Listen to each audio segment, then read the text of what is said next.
Florida versus East Washington University. First off, their 5'9" quarterback can sling it from Eastern Washington. My goodness, that guy can sling the football. He was tearing us up and down the football field today. I think first team, once they kind of got they're comfortable, they looked good. AR was exciting to watch today. That's the AR that we know and love. That's the AR that I think we remember from last year, coming in late in the game, just being explosive, just slinging some darts. I get it. It's very easy to say, like, it's a crappy team and it's Eastern Washington. I understand that, but let's pay attention to the details, right? I mean, of course, he had all day because the O-line is that much better. I totally get all these things. But again, guys are running the routes. I mean, it wasn't like they were blowing coverages. I mean, he was throwing good passes, good like 60 to 70-yard passes, which to me is very, very encouraging, as well as Jalen Kitna. The guy was slinging the football. And I loved it. You could tell, like, I mean, typically you would see when you start blowing a team out, the winning team, you start to run the ball. Florida had a different game plan. Like, we're out here to get guys figured out. Like, the scoreboard doesn't matter. We're not here to blow you out. This is meaningful for us too. We've got to get this dialed in. And so we're playing football the entire time, which I enjoyed watching. Lorenzo Langar got a touchdown. Give it up for the boy there. Go, baby. A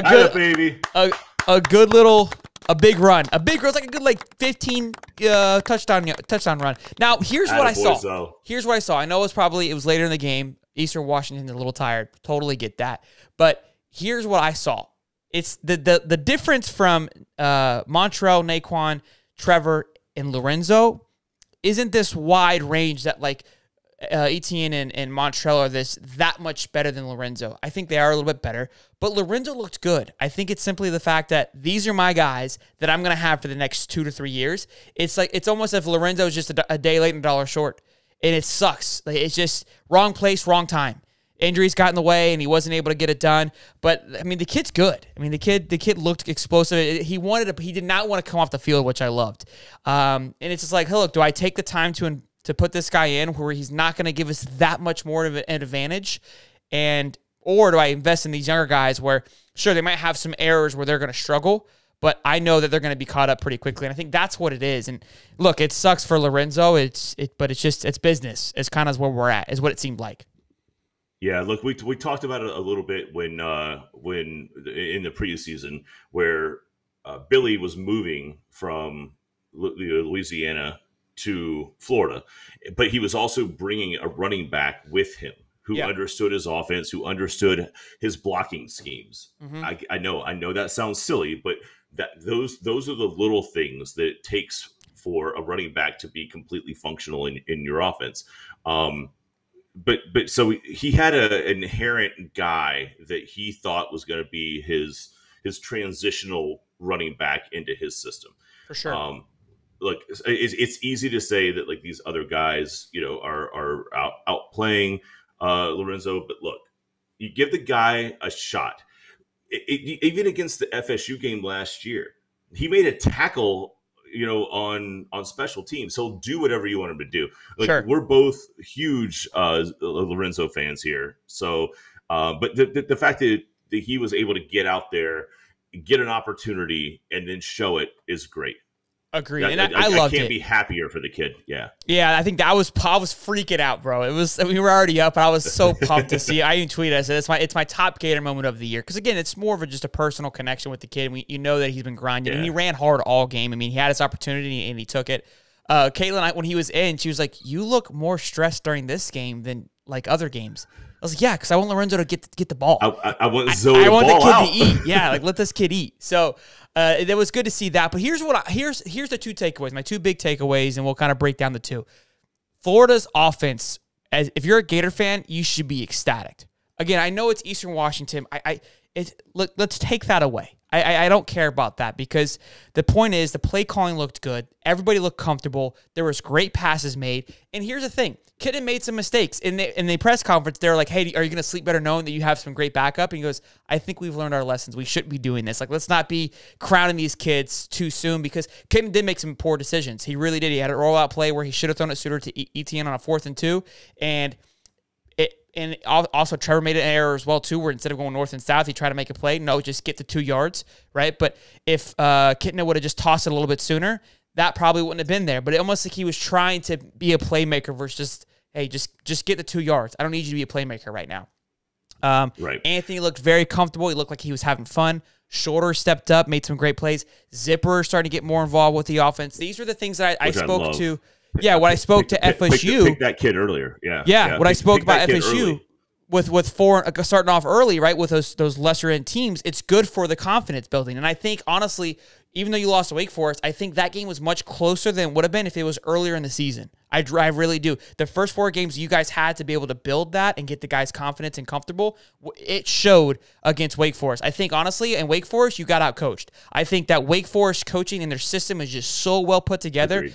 That they're so underrated. For the fact that they're not higher ranked is crazy to me. It's just because they're not flashy football, but they've got a phenomenal just system. Do I think they can get it done? It's ridiculously good. I mean, they run a 3-3-5 offense or a defense, but they still crowd the box. It took everything that FSU does well away. Like there was no RPO game, at least, and if they were trying to protect Travis, it looked like that might be the case. But the RPO game with Travis keeping and sweeping, he had opportunities. It just looked they were trying to. But to Wake Forest credit, again, I will not take anything away. That I even said it early in the Discord in the first quarter. This is the most frustrating offense ever to try to play against because you don't know what to do. It's hard to prepare for that. For 5 seconds trying to figure it out. Right? Exactly. Yeah. It's very difficult. And there's no offense to scheme against. Like you know what I mean? Like it's almost like the Georgia Tech wishbone that they ran under Paul Johnson. You don't play another team like that. Sure. Great game by Wake Forest. We'll get into that too. I want to kind of keep the segments. I led into that, so that was my fault. But offensively, the quarterback room is good. I mean, because Jack Miller didn't even play. So there's Jack Miller, Kitna, Marcus Stokes is coming in next year. Look, AR leaving or not, it's going to be up for grabs. I really think that him staying is becoming more and more likely. So that's great. Again, the running back room looks just full of talent, which is exciting. Stacked. The wide receivers, I can't think of the gentleman's name that Kitna was balling out to. Douglas, Payday Douglas. He had some great plays, and he's made some huge progress as well. I didn't see Arlos Birdingham, who's our tight end, our big recruit that we got this year. I didn't see him out there. I know he's been dealing with some injuries. I was hoping to see him play. Jaquavion Frazier's obviously, that was kind of like my dark knight. He's still growing. So. Or then we're getting obviously the Aiden Mazzels and those guys coming in from this coming season. So that area is going to get a little better. But the O-line, Rob Sell and the O-line is doing a phenomenal job. I think that if we can't pull more recruits for the O-line, I'm going to be shocked because that looked phenomenal. Defensively was where my biggest concern was. Kamari Wilson looked good. I mean, he had some growing pains that he had to go through, but the guy's a hitter. The guy's a stud. Love seeing him out there. DeJuan Black played for a little bit. We talked about earlier in the week he was left off, but apparently it was unintentional. He wasn't meant to be left off. He got some playing time. Then he got hurt. When I was watching him play, I wasn't really impressed. The few times that he did play, it was almost like he kind of quit early, and that's probably what they're seeing in practice is why the guy's not kind of getting the starts. Britton Cox made some good plays early. The D-line obviously that's where the depth you can kind of see go away a little bit. The DBs got torn up. They got torched. That's a big point of emphasis, I think, with this coming season and next year that we've got to focus on. And honestly, to me, it's starting to look more like the play calling. The play calling on defense is very vanilla. It's very preventative defense, which if your players aren't there, it's just we're getting torn up with 5 and 6 yard plays. And it's just that was kind of where I was getting frustrated was. And then when we would go for the home run, it was at the wrong time. And again, that's it's starting more like a Patrick Toney situation. Now, there was some blown coverages and bad tackles from the DBs and cornerbacks. That was a part of it too, which obviously those things kind of add up. But right now, the defense seems to me like it's kind of a mess. And could it be because Billy is, co-calling with Rob Sell on the offensive side that he's not able to focus on the defensive side as much? I don't know. We'll see. We've got to get ready for Mizzou. Obviously, we saw what Mizzou did with Georgia, which we're gonna break down the Mizzou versus Georgia game here in a little bit. I have some hot thoughts on that, but I think the Mizzou game is going to be exciting. I'm actually excited to get back to the SEC play and put us up against the wall here, and we'll break obviously that down more come Wednesday. But this made me feel really good. Again, I know we anticipated a win. For us to put up 52 points, I was really impressed with that. We put them up quickly. We had 35 going into halftime. which was exciting. I think we could have put up, we could have put up a lot more with the starting guys in play. So look, we should be doing that. We should expect to do that, obviously. But when you're really starting to break down the X's and O's and the player development, you're looking for smaller things, and those things to me checked off. Go ahead, Steve.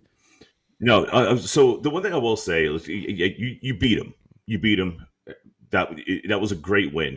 I think the more important focus of this game should be the fact that you haven't had a game yet. You're on your 5th game of the year. Yeah, you haven't had a game to be loose. Sure. To play, your second string, your backups, to take some bombs down the field. Mm-hmm. Right. Just play with some fluidity and be a little bit more risk like tolerant. Like just chuck it. Who cares, right? I mean, we feel confident that we're going to win this game. You haven't had that. I mean, the gauntlet of Utah, Kentucky, even USF came out and in the first quarter, you realize that's going to be a bit of a slugfest, right? Sure. So these games haven't given you the opportunity to have one of those directional schools that you get out there and just kind of go through almost a simulated practice. Sure. So this was finally your opportunity to get out there, run through your plays, run through your motions, just be able to see what your depth can do. Get some guys in there in situational opportunities. You guys haven't had that. This is a big game. I think a lot bigger than what the score was. Everybody knew that you were going to beat Eastern Washington, but this is an opportunity that Florida hasn't had up to now to be able to get out there and just play a little bit loose and a little bit fluid. You've had to honestly go nose to nose with every team up to now. So this is the way that most teams get an opportunity early in the season. It's good to see that Florida had that. Yeah, no, for sure. Like I said, I think we should be excited to see what we saw. There are some areas of growth for sure. Anthony came out in the third quarter, started the third quarter, trying to throw another bomb into quadruple coverage that got picked off. And Billy spoke about it in the press conference after the fact, and he goes, "Look, I love it. I mean, it's good that he went out there and did that because it's a teaching moment." And yep. It's you look, you kind of get a little bit too much BDE where you're just. I mean, when I saw him, like, you're just trying for too much. And again, I think it's good to kind of get taken back a little bit, even in these games where it's like you can't be that overly confident in it. You got to get knocked down a peg because he hits that throw. Now it's like I'm back on top of the world again. But so I'm on the sideline smiling, having a good time, and that was the biggest thing that Danny, his quarterback coach, talked about. Danny Thompson was talking about is like he just needs to have fun, right? And he hasn't had fun, and he was starting to have fun today. So the whole team had fun. I think everyone looked good. Again, defensively, that was my biggest concern, and it still is. It still is my concern. Mizzou kind of moved the ball pretty well against Georgia, and Georgia obviously is a great defensive team, and so that's something that we've got to keep an eye on. But what's exciting is offensively, we're more explosive than I think we've ever had, and if we can move the ball freely, and he went for it on 4th and down again. And some of the play calling on 4th and 2 and 4th and 1 I wasn't impressed with, but again, I think that's more to Kitna and just not making. Those are the small things, the small details that people probably didn't pay attention to. Where it's like, look, that's on the quarterback, not necessarily the play call. That was on Etienne, not running north and south. A lot of guys weren't running north and south. They were trying to make a play on 4th and 2. This isn't a make and play down. This is get to the pylon, right? It's north and south. Catch it, move forward. They're trying to plant and do a little do-si-do and break. If look, they break it, great, but it's higher risk, high reward type of situation. That's not the time and place. So. Again, I think we have to, as fans, as watching that, we have to be excited and appreciative of where we're at, and be excited on the second team and how well that second team did. And again, I know it's Eastern Washington. I'm not bragging about that. It's about the growth from player to player and coach to coach, and building this organization and what's to come for the coming years. I think if you're watching this and watching how much the process is becoming to believe in Billy, it's exciting to see. Yeah, that was a huge opportunity, and I think Billy did a great job in the scenario. The other thing to keep in mind is this game was supposed to be played yesterday, obviously. It can be an easy distraction when you push a game to another day. And look, you pushed a game at home back one day. You played it in noon. It was going to be a noon game anyway, but there was just a lot of opportunity there for a team to come in unfocused. And I think Billy kept everybody where they needed to be for you guys, and just kept their focus high level and so on and so forth. Even look, let's be honest. I mean, I didn't see the game, but even the crowd could have been a little bit like less. It was pretty packed out. Yeah.